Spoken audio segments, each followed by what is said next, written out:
इस शो में दिखाए गए होस्ट के विचार उनके अपने हैं। नेटवर्क का इनसे कोई संबंध नहीं है। भारतीय जंगलों में शिकार करना गैर कानूनी है। यहाँ हर तरफ पैरों के निशान हैं। मुझे उसी की तरह सोचना पड़ेगा। तैयार हो जाइए। इस बार निशाना सही लगा है। वो कितना बड़ा था, आपने देखा? Oh my gosh. मेरे दिमाग में बस यही चल रहा था कि कहीं वो फ्रेश वाटर क्रोकोडाइल उस तक ना पहुंच गया हो। तकरीबन 25 साल से मुझे जंगल से खाना हासिल करके पकाकर खाने में दिलचस्पी रही है, जिसमें हार्मोन्स, ड्रग्स या स्ट्रेस कुछ ना हो। मुझे चाहिए कि मेरा खाना मुझे उसके कुदरती इलाके में दौड़ता, तैरता या उड़ता दिखाई दे। मैंने दुनिया भर में समंदर, रेगिस्तानों और जंगलों में सफर करके सबसे शानदार जीवों का शिकार किया है। इससे ज्यादा जंगली एरिया हो ही नहीं सकता। आज मैं नॉर्दर्न ऑस्ट्रेलिया के सबसे बड़े और शानदार अनछुए जंगली इलाके में जा रहा हूँ, यानी केप यॉर्क। ये सच में एक ऐसी जगह है जिसे शब्दों में बता पाना बहुत मुश्किल है। लेकिन ये शानदार नेचुरल हैबिटेट बाहर से लाई गई स्पीशीज की वजह से खतरे में आ गया है। इसलिए मैं अपने दोस्त जो के साथ जा रहा हूँ, जो एक लोकल गाइड भी है। हम इन जानवरों की पॉपुलेशन कम करने की कोशिश करेंगे। ये प्रॉपर्टी 3.25 लाख एकड़ में फैली हुई है। ये केप यॉर्क के सेंट्रल बेस में है। मैं यहाँ एक हंटिंग और फिशिंग गाइड का काम करता हूँ।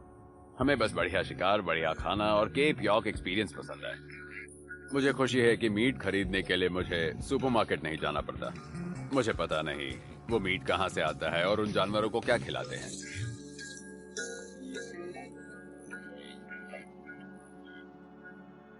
ये डेफिनेटली सही जगह है एक ऑसम एडवेंचर के लिए। जो आज मुझे एक खतरनाक जानवर के शिकार पर ले जा रहा है, जो यहाँ काफी नुकसान करते हैं, वाइल्ड पिग्स। प्रे करो कि हमें शिकार मिल जाए। पिग्स का झुंड या तो डैम के पानी में होगा, या उसके बगल में घूम रहा होगा, या डैम के पीछे के एरिया में सो रहा होगा, या ये भी हो सकता है कि झाड़ियों में कहीं हो। ठीक है, यानी हमें छिपकर शिकार करना होगा। हाँ, जब हवा का डायरेक्शन सही होगा तब करेंगे। फैंटास्टिक। मैं इस जगह को अच्छी तरह जानता हूँ और मुझे इन पिग्स की आदतें भी पता है, और इसलिए मैं उनकी तरह सोचने भी लगा हूँ। तो मैं ढूंढूंगा छिपने की जगह, पानी और खाना, 3 चीजें जो हर पिग को चाहिए।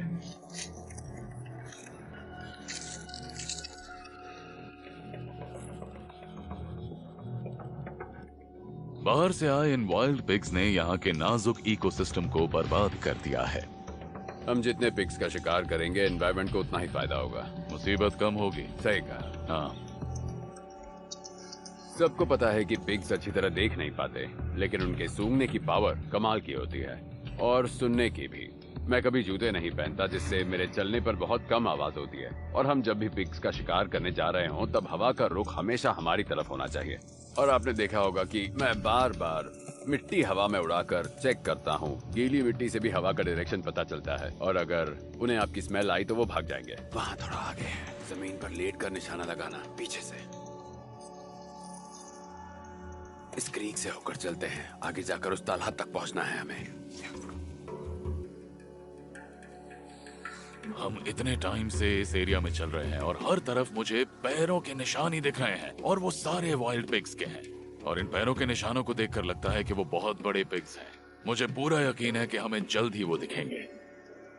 ये बड़े वाइल्ड पिग्स ना सिर्फ एनवायरनमेंट के लिए खतरा है, बल्कि हमारे लिए भी खतरनाक है। हमें बहुत सोच समझकर आगे बढ़ना होगा।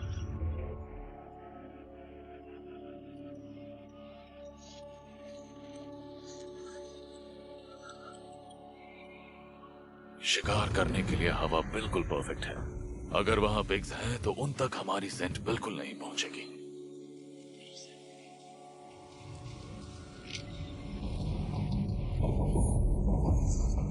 जब मौसम सूखा होता है तो आपको जानवर की तरह ही सोचना पड़ता है। ऐसे मौसम में वो पानी के पास ही रहेगा। तो हमारी भी यही स्ट्रैटेजी है।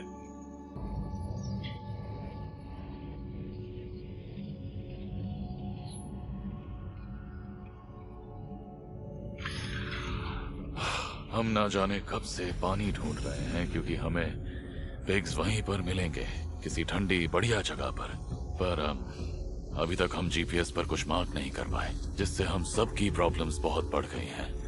होपफुली हमें जल्दी पानी मिल जाए। हम शिकार करने के लिए ड्राई सीजन में ही आए हैं, तो इन पिग्स के साथ साथ पानी भी ढूंढना हमारे लिए चैलेंजिंग हो रहा है। लेकिन तभी मैंने कुछ देखा।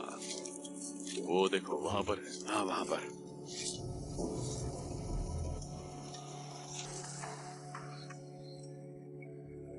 बीच में पेड़ और झाड़ियां हैं, इसलिए इन पिग्स को निशाना बनाना बहुत मुश्किल है, लेकिन मैं कोशिश तो जरूर करूंगा।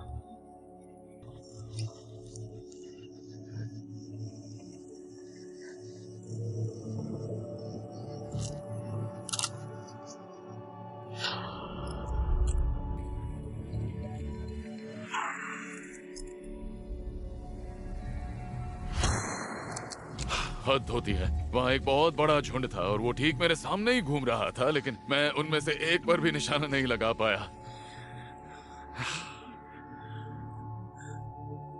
अब तो मैं शिकार के लिए और भी एक्साइटेड हूं। इस वक्त मैं ऑस्ट्रेलिया के नॉर्दर्न मोस्ट पेनिनसुला में हूं, केप यॉर्क के पास, जो कोस्ट से लगभग 300 किलोमीटर्स ईस्ट वेस्ट में है।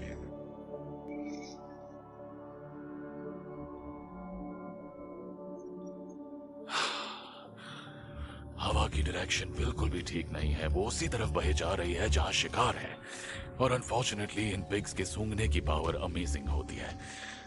स्पेशली अभी ड्राई सीजन में हमारी सेंट सीधा उन्हीं की तरफ जा रही है। ये हमारे लिए बड़ी प्रॉब्लम हो सकती है। मैं वाकई हैरान हूँ। आज सुबह हमने 5:30 बजे शुरुआत की और अब दोपहर के 12 बज रहे हैं। बहुत ज्यादा गर्मी है, टेम्परेचर 40 डिग्री से ज्यादा है। ड्राई सीजन में जरूरी होता है कि आप जानवर की तरह ही सोचें कि वो कहां होना ज्यादा पसंद करेगा। तो हमारी भी यही स्ट्रैटेजी थी। ओके, तो मुझे यहाँ पर पिग्स के कुछ और निशान मिले हैं। उनकी बॉडी पर शायद मिट्टी लगी थी और वो इस पेड़ पर लग गई, और शायद ये एक बोर के टस्क के निशान हैं। वो पेड़ से उसे रगड़ते हैं। पिग्स के शिकार के लिए इन क्लूज को देखना जरूरी है। मारियो खुद ही सब कुछ कर रहा है। उसने अपनी पूरी जिंदगी शिकार किया है। मुझे उसे कुछ सिखाने की जरूरत ही नहीं पड़ी। एक टीम के तौर पर हम अच्छा काम कर रहे हैं, और ये साल का वही वक्त है जब आप इन पिग्स के पानी के पास मिलने की उम्मीद करते हैं, और पानी के आसपास और भी कई जानवर होते हैं। तो इस भीड़ में पिग्स का शिकार करना बहुत मुश्किल हो जाता है। इसलिए हमें शिकार के लिए वहाँ जाना पड़ता है जहाँ दूसरे जानवर ना हो। इस एरिया में पिग्स कीड़े मकोड़ों से कम नहीं है। उन्हें इस एरिया में नहीं होना चाहिए, मगर फिर भी मैं उन्हें बिना तड़पाए मारूंगा। कोशिश करूंगा कि ये काम सही तरीके से हो, एथिकली हो, क्योंकि मैं बिल्कुल नहीं चाहता कि कोई भी जानवर तड़पे। इसलिए इन चीजों का ध्यान रखना बहुत जरूरी है। शिकार करने के लिए हमें पिग्स के बहुत पास जाना होगा, और मेरे ख्याल से ये एक जिम्मेदार शिकारी की निशानी है, और यही सबसे जरूरी है, ये पक्का करना कि जानवर को कम से कम तकलीफ हो।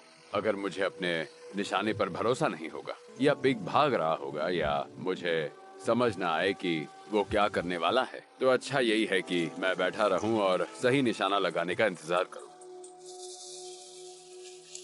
वहां पर देखो। कहाँ? उन झाड़ियों के पीछे। लगता है हमें और करीब जाना होगा। हमने अभी अभी एक पिग्स के झुंड को स्पॉट किया है, वहां उस तरफ। अब शिकार शुरू होने वाला है।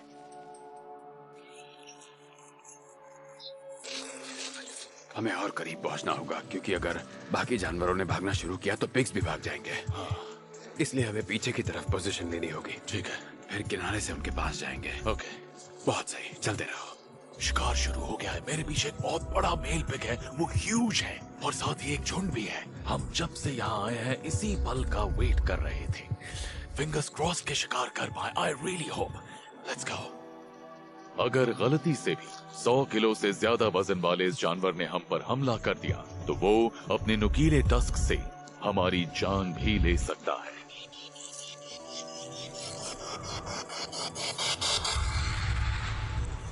बूम।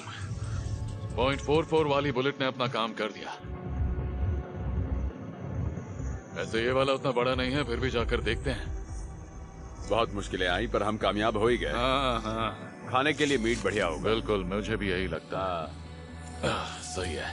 हमने इस एरिया में इससे ज्यादा हेल्दी पिग कभी नहीं देखा। हाँ, और तुम कह रहे हो कि तुमने इस जंगल में इससे बड़ा पिग नहीं देखा इस साल? हाँ, ये वाकई काफी बड़ा है।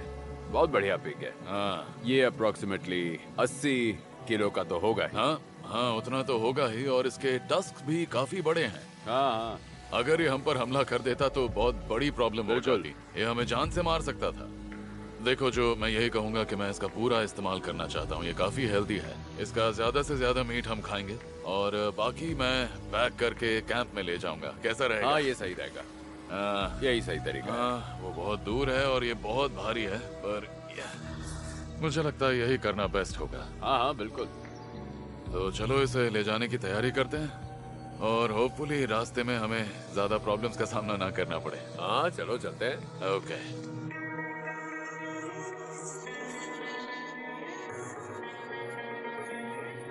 ऐसे कामों के लिए फिटनेस बहुत इंपॉर्टेंट होती है, ताकि आप भारी वजन को उठाकर एक अच्छे डिस्टेंस तक ले जा सकें।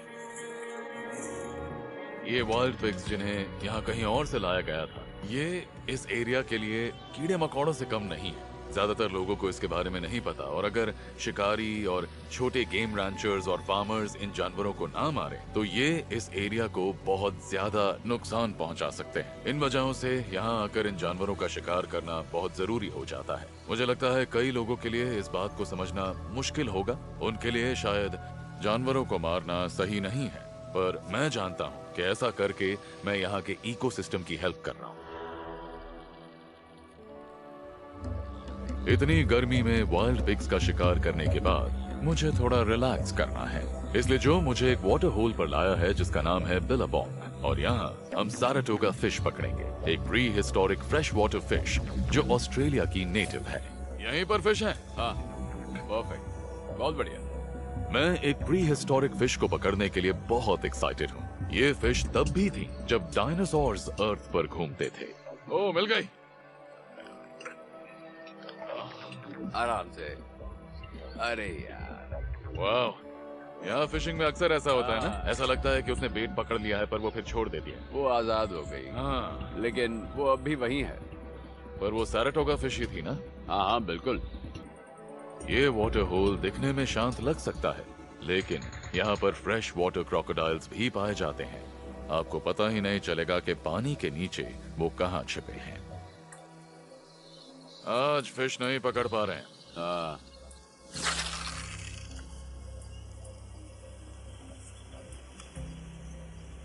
ए, फंसा फंसा फंसा, कुछ फंसा।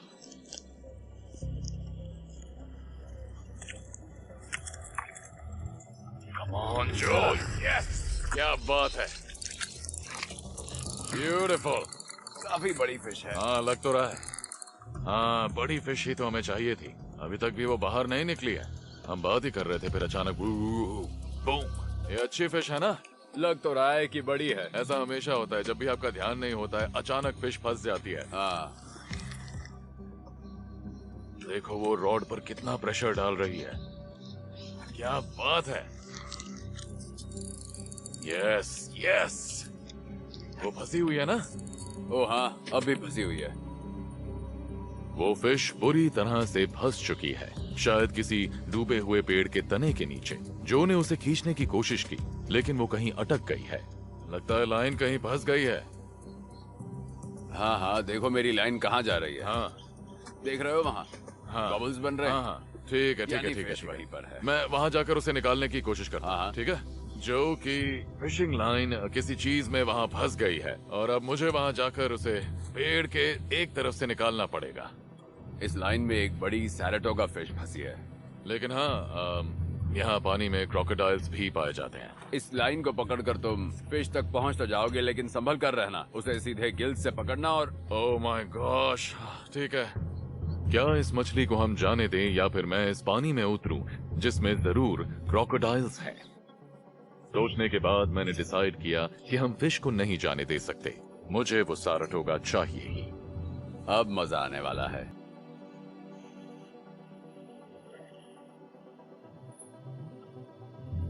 पानी में बहुत ज्यादा कीचड़ है, मुझे कुछ भी ठीक से नहीं दिख रहा है।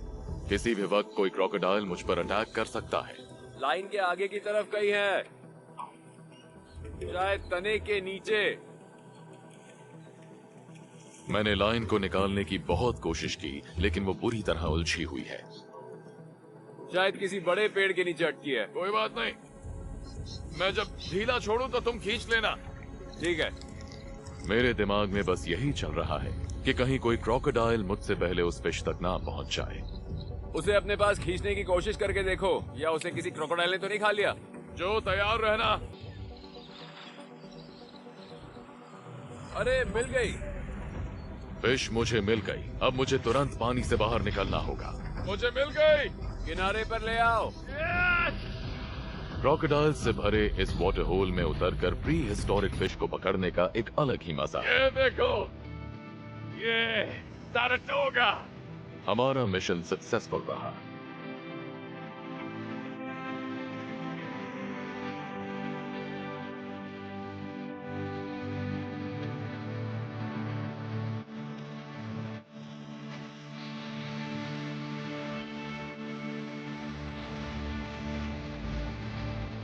मुझे बहुत मजा आया। बढ़िया काम किया तुमने। मैंने पहले कभी इस तरह से फिशिंग नहीं की है, पहली बार। तुमने आज अच्छा काम किया। मैं खुश हूँ कि क्रोकोडाइल से पहले तुम इस तक पहुँच गए। हाँ, सच कहूँ तो क्रोकोडाइल्स के बारे में सोचकर मुझे थोड़ी नर्वसनेस हो रही थी। अच्छा मैंने कोशिश की उसके बारे में ना सोचने की, जो आसान नहीं था। पर इस सारटोगा का साइज तो देखो। हाँ, ये एक शानदार सारटोगा है।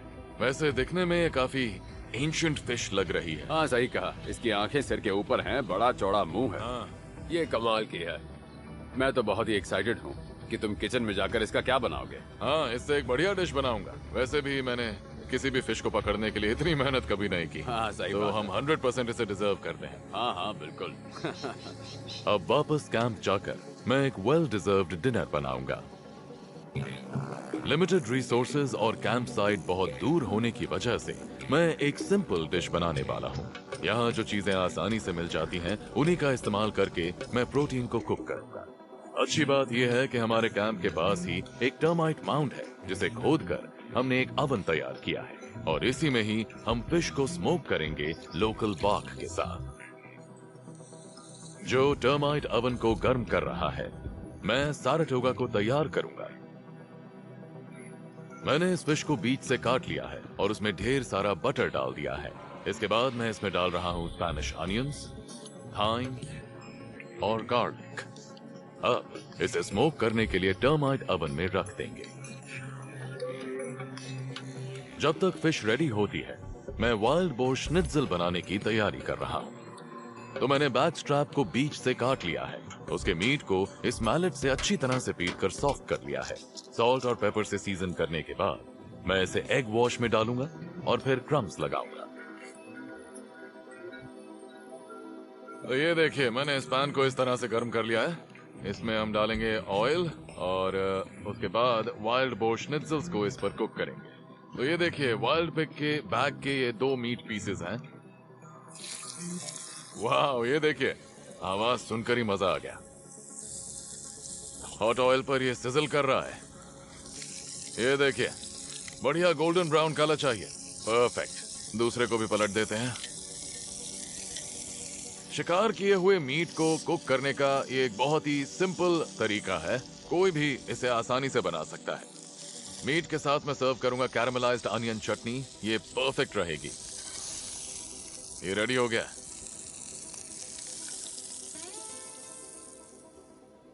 और देखते ही देखते स्मोक्ड फिश भी टर्माइट अवन से बाहर निकालने के लिए तैयार है।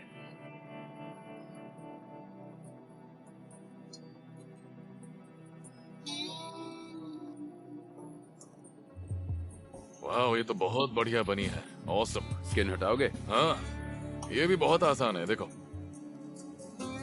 वाह, जरा देखो तो सही, क्या परफेक्ट कुक हुई है। हाँ, ये बहुत अच्छी दिख रही है। मैं इसे ट्राई करने के लिए एक्साइटेड हूँ। पता है, मैंने पहले कभी सारटोगा फिश नहीं खाई है। और मैंने फिश कभी इस तरह से नहीं बनाई है। ये काफी अलग है। जरा देखो तो सही। थोड़ा लेमन जूस और ऊपर से थोड़ा सा डिल डालेंगे। वाह, ये लो। बढ़िया। ये तो बहुत टेस्टी है। मजा आ गया। ये तो कुछ ज्यादा ही टेस्टी है। हाँ हाँ, मीट का एक बढ़िया फ्लेवर है। मैंने ऐसी प्रेपरेशन कभी नहीं खाई है। और इसमें जो स्मोकीनेस है वो टर्माइट अवन की वजह से आई है। ओके, अब ये तुमने क्या बनाया है मारियो? ये बेसिकली वाइल्ड बोर बैकस्ट्रैप मीट है। मैलेट से मैंने इसे सॉफ्ट बनाया, फिर क्रम्स लगाए और कुक कर दिया, और इसके साथ मैंने कैरामलाइज्ड अनियन चटनी भी बनाई है। लवली।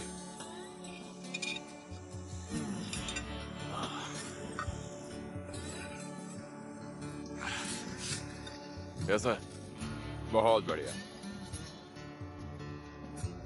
ये तो बहुत टेस्टी है। सच में मजा आ गया। ऑनेस्टली इसका टेस्ट अमेजिंग है। ये बहुत सॉफ्ट है और मुझे लगता है मैलेट का इस्तेमाल करना बिल्कुल सही था। मैन ईट्स वाइल्ड में नेचर से मिलने वाले सबसे कमाल के क्रीचर्स का शिकार करके उन्हें पकाने के इस सफर में मैं फिश को नहीं भूला हूँ, लेकिन ये कोई ऐसी वैसी फिश नहीं।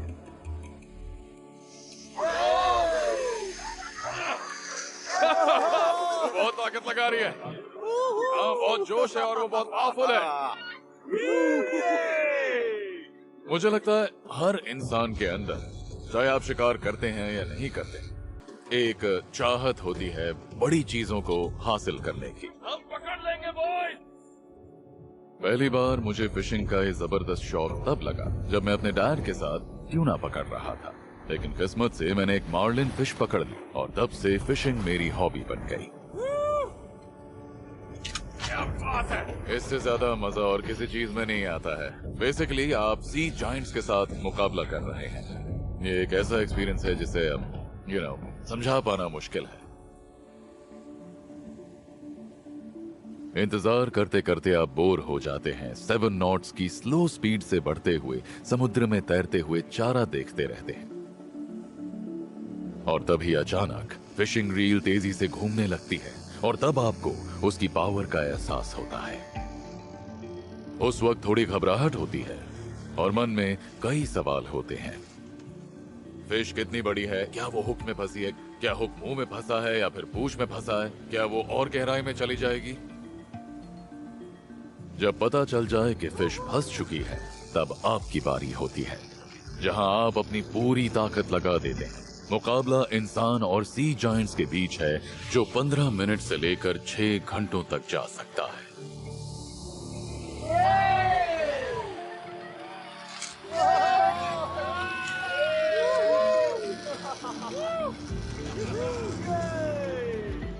जब आप उस लेवल पर पहुंच जाते हैं जहां छोटी स्पीशीज मायने ही नहीं रखती, आप बड़ी स्पीशीज का पीछा करते हैं, जिन्हें पकड़ना बहुत मुश्किल होता है।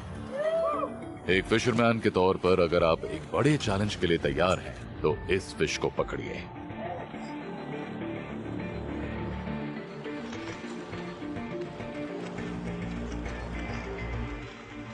आपको एक कमाल का एड्रेनलिन रश होने लगता है। ये एक बड़ी कामयाबी जैसा लगता है।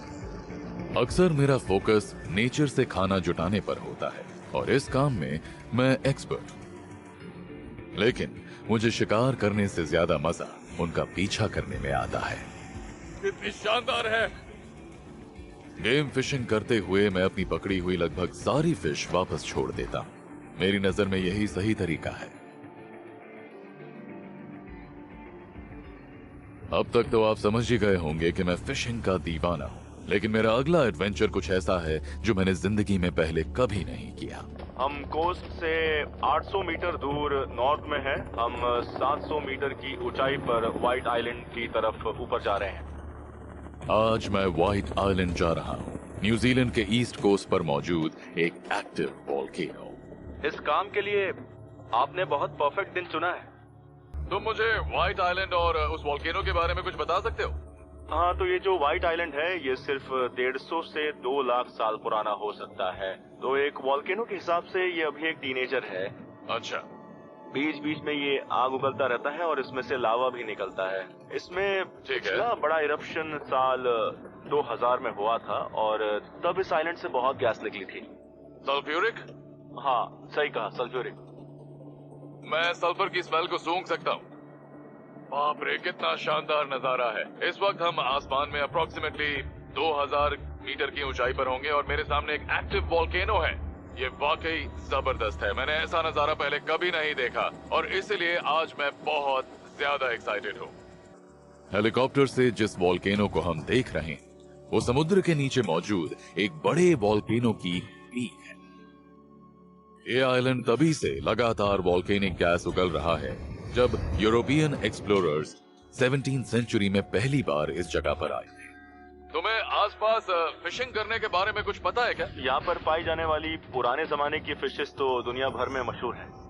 यहाँ पाई जाती है किंगफिश, जो दुनिया की सबसे बड़ी फिशेस में से एक है। और जैसा कि आप जानते हैं वो फिशेस बहुत स्ट्रांग होती हैं। देखो, मैं तो हमेशा से ही मॉन्स्टर फिश को ही पकड़ता आया हूँ। ये तो बहुत अच्छी बात है, तुम्हें मजा आएगा मारियो। और कहने की जरूरत नहीं, लेकिन वो बहुत टेस्टी भी होती है। हाँ, अब हम जल्द लैंड करने की ही हम तैयारी नीचे कर रहे हैं। एक बोट के पास जाने वाले हैं। बस लैंडिंग के लिए सही जगह मिल जाए। मुझे लगता है कि हमारे कैप्टन नीचे ही हैं, रिक पॉलक। हाँ, वही है। जरा देखिए, क्या शानदार नजारा है। मुझे तो यकीन ही नहीं हो रहा है। जब रिक ने मुझे व्हाइट आइलैंड पर मिलने के लिए बुलाया तो मुझे पता चला कि वो एक एक्टिव वॉल्केनो है और मुझे इस बात पर यकीन ही नहीं हुआ। ऐसा लग रहा है जैसे हम किसी और ही प्लेनेट पर आ गए हैं। क्या शानदार नजारा है। अब हम लैंड करने वाले हैं। ये कितना शानदार है। हम एक एक्टिव वॉल्केनो पर हेलीकॉप्टर लैंड करने वाले हैं।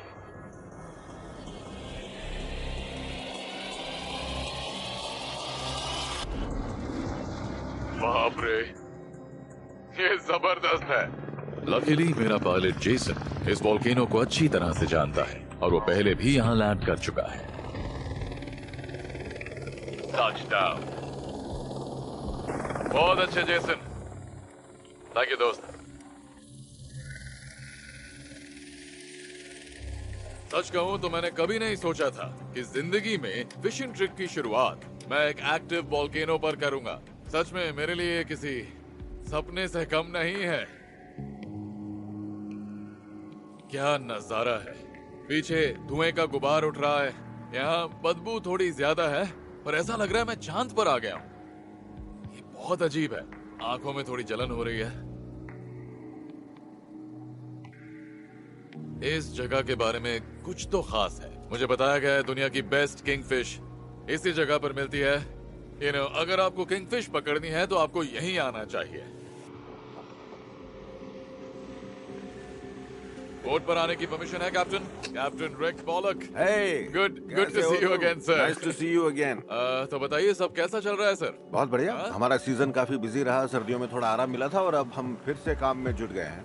तो आज का क्या प्लान है सर? साल के इस वक्त हम गहरे पानी में फिशिंग करते हैं मारियो। पानी अब भी थोड़ा ठंडा है और आज हम शायद 150 मीटर की गहराई से फिश पकड़ेंगे, तो काफी नीचे तक जाना पड़ेगा। इसके लिए कई तरह से दिमाग लगाना पड़ेगा, पर मुझे लगता है कि तुम कर लोगे। तुम्हारे पास वो ताकत और मजबूत इरादा है। मुझे लगता है हम तुम्हें टेस्ट करेंगे आज। जाहिर है ये फिश बहुत अग्रेसिव हैं। अगर वो हुक में फंस जाती हैं तो सीधा नीचे डाइव लगा देती हैं और लाइन को कहीं फंसा देती हैं। सही कहा, ये फिशेस बहुत फाइट करते हैं। हाँ, लड़ाकू नीचे हैं। हर तरह की वॉल्केनिक रॉक्स हैं, कैल्प हैं, कोरल हैं, नीचे केव्स भी हैं और ये फिशेस अच्छी तरह जानते हैं कि खुद को कैसे बचाना है। बिल्कुल। इन पावरफुल फिश को पकड़ना हो तो सबसे जरूरी यही होता है कि उन्हें जल्दी से जल्दी खींच लिया जाए और फिर बोट पर लाते ही तुरंत मार दिया जाए। हाँ, अगर कर सको तो। कर सके तो कर पाए तो बढ़िया। ये एक चैलेंज होगा। कैप्टन रिक फिशिंग के लिए एक बढ़िया जगह ढूंढ रहे हैं। वहीं मैं पानी में अपनी लाइन डाल चुका हूँ।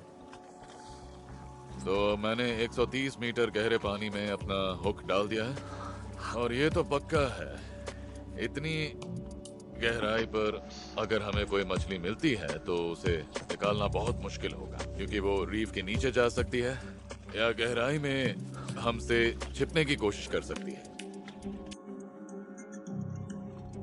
इसलिए जैसे ही मछली फंसती है उसे तुरंत ऊपर खींचना जरूरी है।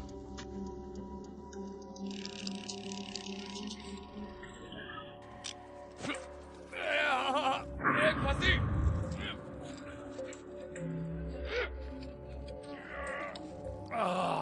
हाँ, पहली किंगफिश फंस गई है और उसे निकालना थोड़ा मुश्किल हो रहा है। बाप रे, फिशिंग रॉड पर कुछ ज्यादा ही प्रेशर पड़ रहा है। इसीलिए तो मैं यहाँ पर आया था। चाहे फिश कितनी भी बड़ी हो कोई फर्क नहीं पड़ता। मुझे तो बस एक बढ़िया चैलेंज चाहिए। जैसा कि आप देख सकते हैं, रॉड का आगे का हिस्सा पूरी तरह से मुड़ चुका है। उसकी पावर साफ नजर आ रही थी। रील पूरी घुमाने के बाद भी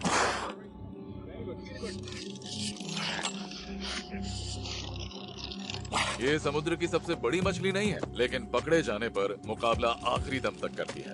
आमतौर पर किंगफिश का वजन 40 किलो तक होता है, पर ऐसा लग रहा है जैसे ये 90 किलो की ट्यूना फिश है। इससे आप अंदाजा लगा सकते हैं कि किंगफिश में कितनी पावर होती है। बस हो गया, बढ़िया फिश है। अरे नहीं, ये फिसल रहा है।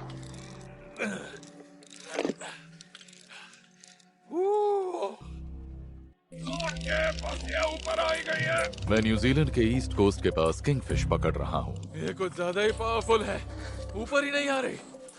जो करंट वर्ल्ड रिकॉर्ड है वो 52 किलो का है, और उस मछली को इसी बोट पर इसी जगह पकड़ा गया था।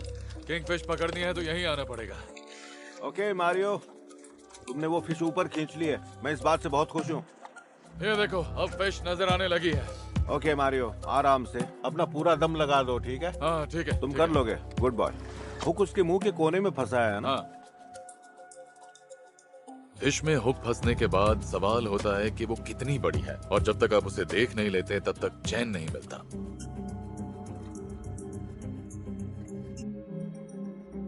बड़ी फिश है। क्या बात है, बहुत बढ़िया। इसे किस करो। कर दो।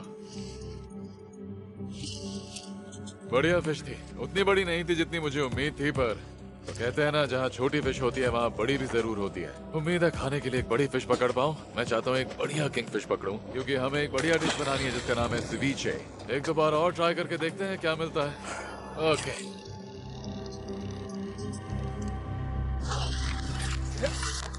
हाँ, आ रही है।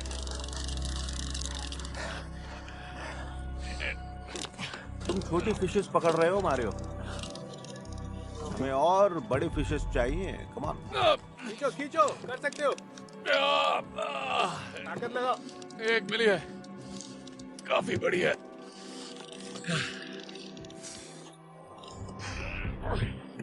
ओके, बढ़िया, बड़ी फिश है। यस, क्या बात है। Thank you Rick, thank you guys, बहुत बढ़िया फिश है। देखो क्या ये 1 मीटर लंबी है, मुझे लगता है ये उससे कम ही होगी। हम इस पर फिशरीज का टैग लगा देते हैं। 102। 1 मीटर से ज्यादा है, क्या बात है। मैं फिशरीज का टैग लगा रहा हूँ। अगर इस फिश को दोबारा पकड़ा गया तो उन्हें पता चल जाएगा कि ये कहाँ गई थी, कितनी बड़ी हुई है। हमने इसे मेजर किया है और ये सब साइंटिफिक रिसर्च का हिस्सा है। ऐसे बहुत कम लोग होंगे जो इस तरह से फिशिंग करते हैं और कंजर्वेशन का भी ख्याल रखते हैं। हाँ, मेरे ख्याल से हम हर साल लगभग अपने 80 से 85% किंगफिश वापस छोड़ देते हैं। ये तो बहुत अच्छी बात है। हाँ, और हम उन्हें दोबारा पकड़ सकते हैं। अच्छा, पहली बड़ी मछली हो गई यहाँ व्हाइट आइलैंड पर। यहाँ विल है जिसने शायद एक मछली फंसा ली है।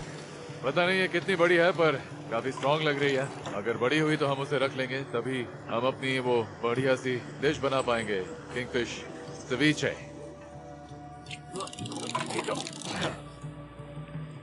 अरे वाह, ये तो बढ़िया है विल। एक और मिल गई बढ़िया, boys। एकदम परफेक्ट पूरी साइज 1 है। मीटर। हाँ, खाने के लिए परफेक्ट। नाइस।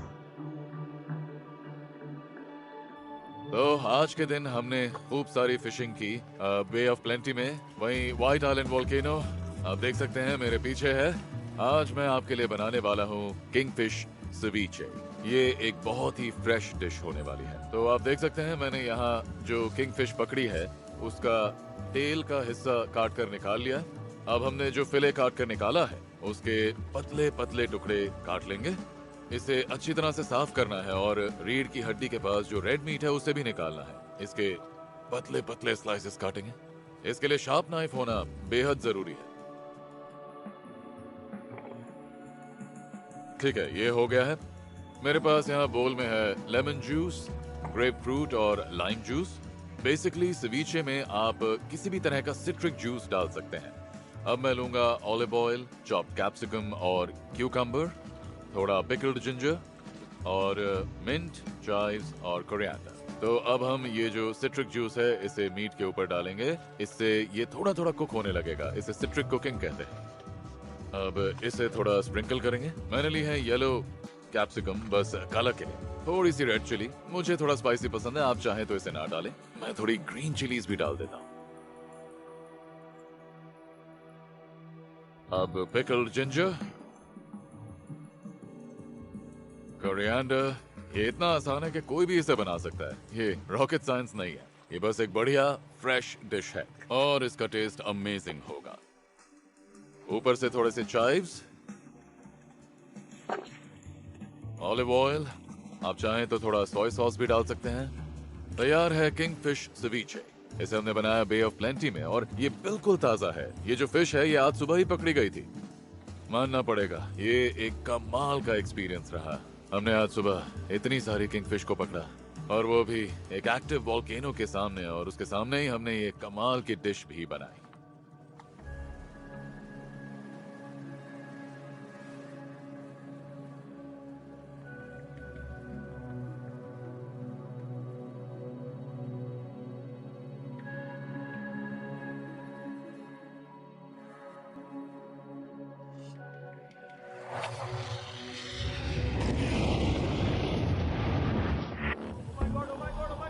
दिसंबर 2019 को एक अनहोनी घटना हुई।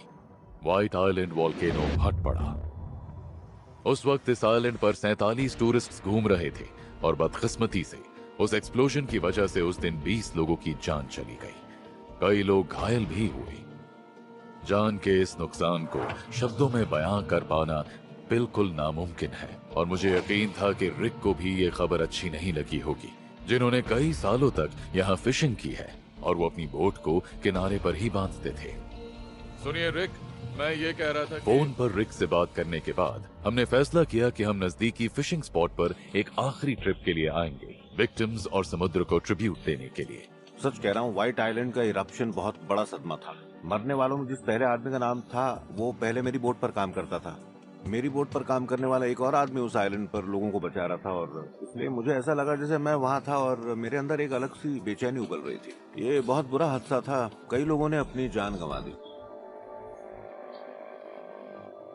रिक हाल ही में कैप्टन के तौर पर रिटायर हो गए हैं, तो आज टोनी, जो मेरे एक बहुत अच्छे दोस्त हैं, हमें मशहूर रैनफर्ली बैंक्स में फिशिंग करने के लिए ले जा रहे हैं।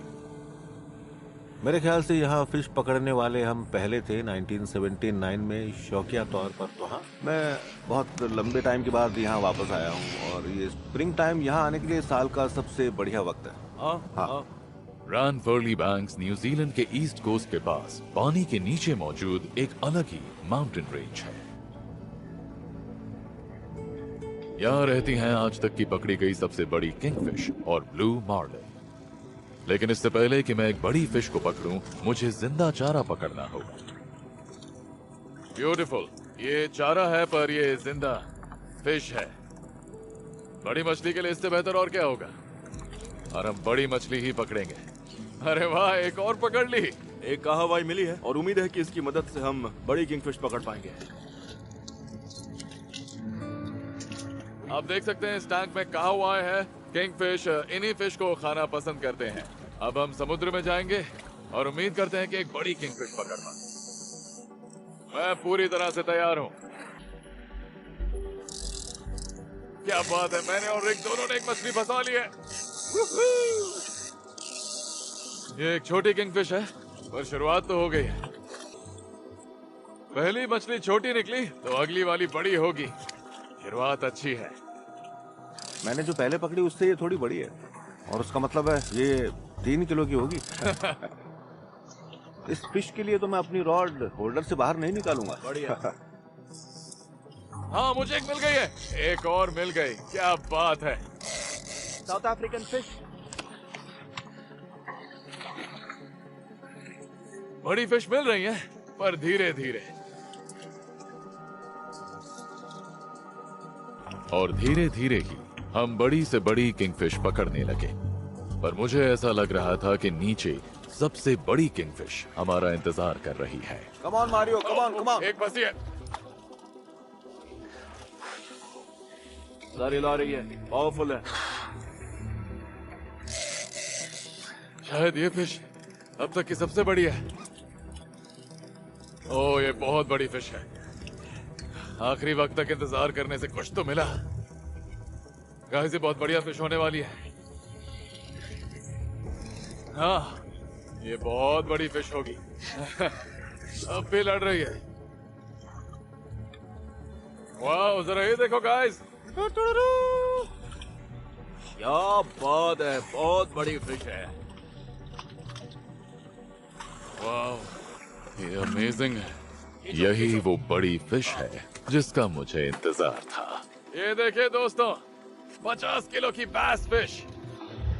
ये फिश कई दिनों तक किसी आदमी का पेट भर सकती है और आजकल स्टोर्स में $54 पर केजी के रेट से बिकती है ये। वाह, वाह, एक बहुत ही बढ़िया क्लीन वाइल्ड प्रोटीन है। रिक का ओशन के साथ एक गहरा नाता है और उनके साथ वक्त बिताना अपने आप में एक सुकून देने वाला एक्सपीरियंस था। अच्छे से अच्छे वक्त में भी लाइफ का कोई भरोसा नहीं होता। उस वॉल्केनिक एक्सप्लोजन में फंसने वाले लोगों में से हम भी हो सकते थे और इस चीज को मैं कभी नहीं भूलूंगा। दुनिया की सबसे खतरनाक नेचुरल लोकेशंस में शिकार करते हुए ये चीज मैं हमेशा याद रखूंगा।